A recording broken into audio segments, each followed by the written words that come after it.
Assalamu alaikum wa rahmatullahi ta'ala wa barakatuhu.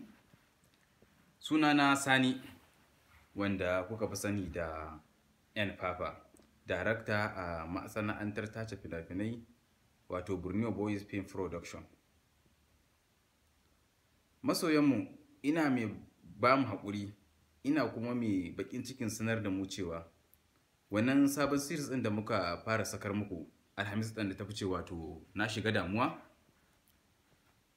Za mu ɗan dakata da sakar muku shi saboda wasu 'yan matsaltsalu da muka ɗan yi observation a ciki da kuma wasu 'yan gyare-gyare da wasu 'yan shawarwari da aka ƙara bamu.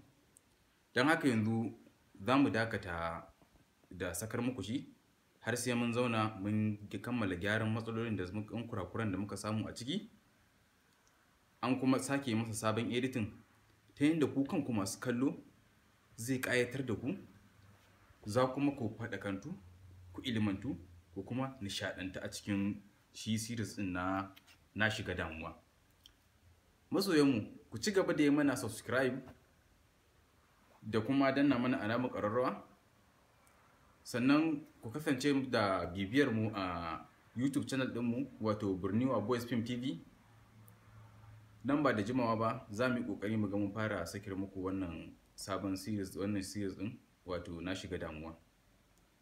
Don haka a ci gaba da bibiyar mu ta shafin mu kamar yadda na faɗa, YouTube channel ɗinmu Borneo Boys Film TV. Har ga Allah, wannan fim ɗin na shiga damuwa fim ne da ya samu directing daga ƙwararrun daraktoci, sannan kuma za ku ga sabon ma'aikata, ƙwararrun ma'aikata wanda suka yi karatu akan abin. Sannan kuma shi wannan fim ɗin na shiga damuwa ya ƙunshi abubuwan rayuwa da dama wanda duk wanda ya kalla zai ilimantu da wani abu a cikinsa. Ku dai ba sai na feɗe muku abubuwan da ya ƙunsa gaba ɗaya ba, kawai dai ku yi mana subscribe, sannan ku bibiye mu a shafinmu na YouTube Borneo Boys Film TV. Za ku ga abubuwa na ban al'ajabi da na mamaki. Mun gode.